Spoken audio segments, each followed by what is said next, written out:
মহাভারতের দেবতাদের এরকম অবস্থা কিন্তু প্রথম, এবং স্বয়ং মহাদেব রক্তবৃষ্টি করলেন। তখন পিতা কশ্যপ গরুড়কে হিম দ্বারা অবরুদ্ধ একটি পর্বতের কথা বললেন। যদিও গরুড় শব্দের মূল ব্যুৎপত্তিগত অর্থ হচ্ছে যিনি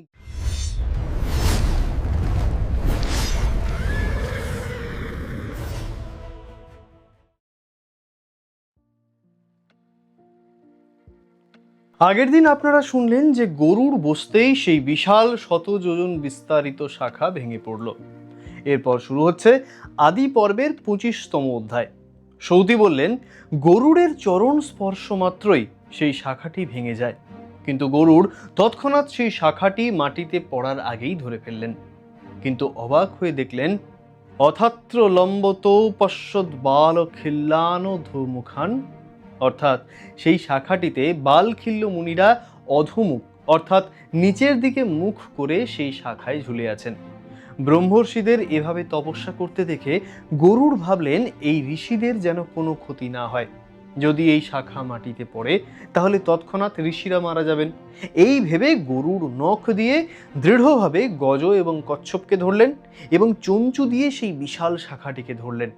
মহাভারতকার জানাচ্ছেন অতি দৈবন্তু তত্ত্বস্য কর্ম দৃষ্ট্বা মহর্ষয় বিস্ময়োৎকম্প হৃদয়া নাম চক্রুর মহাখগে, অর্থাৎ দেবতারাও যে কাজ করতে পারেন না পক্ষীরাজকে সেই কার্য করতে দেখে তারা সেই বেগবান পক্ষীর একটি নাম রাখলেন।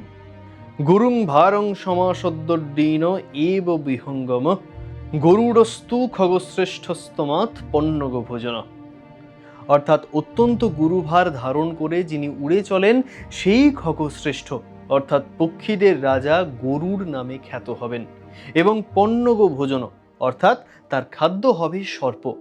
যদিও গরুড় শব্দের মূল ব্যুৎপত্তিগত অর্থ হচ্ছে যিনি গ্রাস করেন, সংস্কৃত গ্রি যার অর্থ গলাধঃকরণ করা বা গ্রাস করা, এই ধাতুর সঙ্গে উড় প্রত্যয় যুক্ত হয়ে গরুড় শব্দটি গঠিত হয়েছে।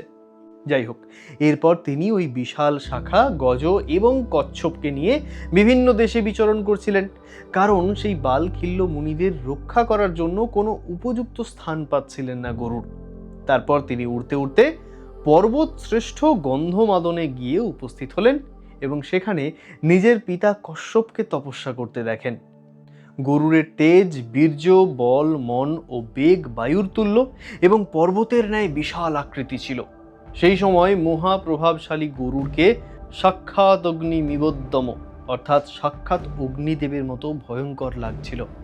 দেবতা, দানব অথবা রাক্ষস কেউই তাকে আক্রমণ বা জয় করতে সমর্থ হতেন না। গরুড় পর্বত শৃঙ্গ বিদারণ বা সমুদ্রের জল শোষণ করতে পারতেন।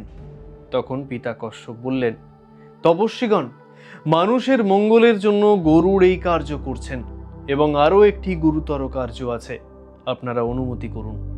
এই কথা শুনে মুনিরা বুঝতে পারলেন এবং তারা সেই শাখা পরিত্যাগ করে তপস্যার জন্য হিমালয় পর্বতে চলে গেলেন।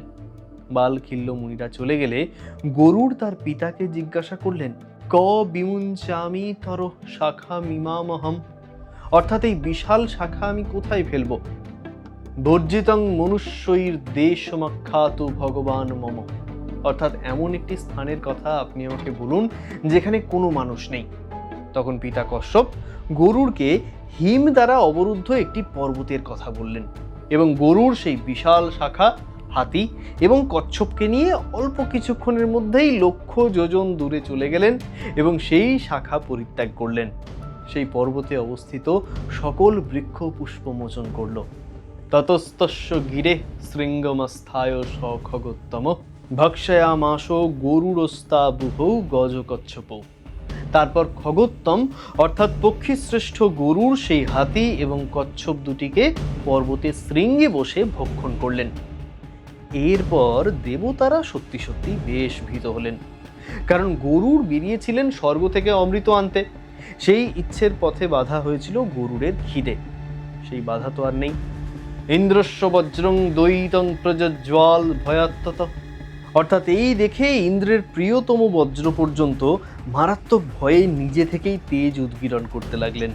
দিনের বেলাতেই বহু উল্কা আকাশ থেকে বিচ্যুত হতে দেখা যাচ্ছিল।